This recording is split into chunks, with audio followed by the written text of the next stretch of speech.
du parti, oui. Voilà. Donc, je suis la trajectoire et nous arrivons en 93, comme vous l'avez dit. Oui. Le même M. Ouattara, qui était Premier ministre à cette époque, ne voulait absolument pas entendre parler de la succession de M. Bédié, la succession constitutionnelle, c'est-à-dire une succession sans élection. Exactement. La Constitution disait qu'en cas de décès du président de la République, c'est le président de l'Assemblée nationale qui devient président de la République. Clair. C'était clair, c'était voté à l'unanimité, c'était adopté, c'était constitutionnel. On appelait ça l'article 11 à l'époque. Eh bien, à la mort du président Houphouët-Boigny, le même Ouattara, qui était Premier ministre de M. Houphouët-Boigny, en relation, en complicité avec un de nos aînés, paix à son âme, qui s'appelait le président Philippe Yassé, ancien président de l'Assemblée nationale, ensemble, ont voulu empêcher l'application de la Constitution. C'est comme aujourd'hui, encore le Conseil constitutionnel. Eh bien, là aussi, je me suis opposé.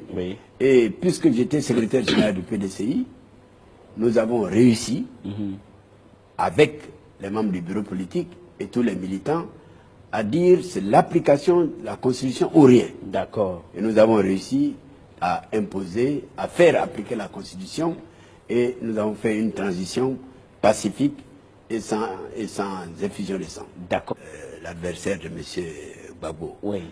En 1993, quelques jours avant la mort du président Houphouët-Boigny, je vous dis la vérité, vous comprenez? Oui. Il y a beaucoup d'Ivoiriens qui ne savent pas ce que je vais vous dire. D'accord. En 1993, donc, peut-être une dizaine de jours avant la mort du président Houphouët-Boigny, le président Houphouët-Boigny était agonisant à Yamoussoukro. Oui. Il était revenu de Genève et il était agonisant à Yamoussoukro.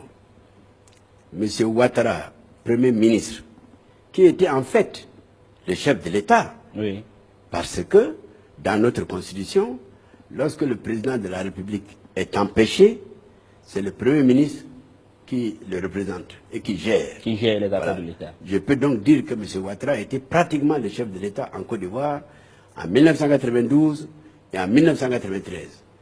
2 années où le président Houphouët-Boigny physiquement ne pouvait plus tenir. Ça, c'est une réalité. Et il sait que c'est vrai.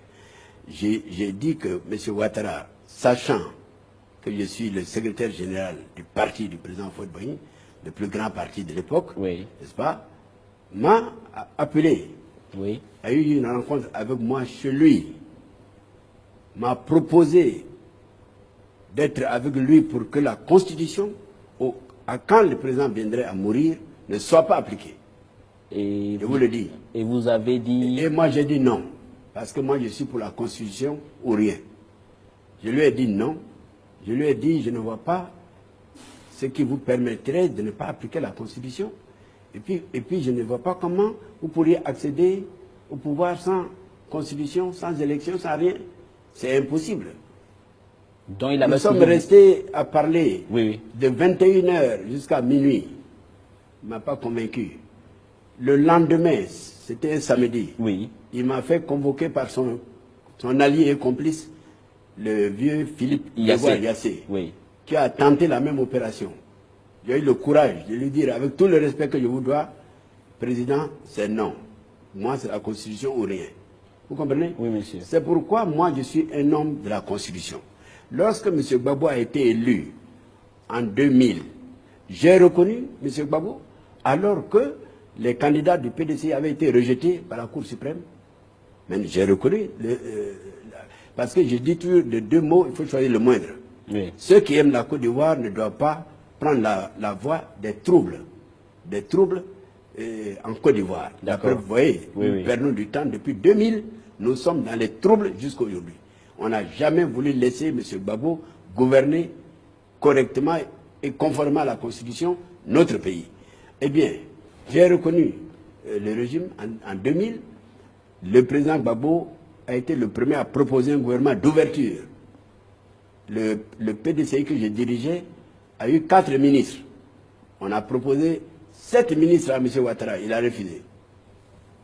Alors, vous voyez, donc, un monsieur comme ça, aujourd'hui, qui a refusé la coopération en l'an 2000, parce qu'il n'était pas élu président de la République.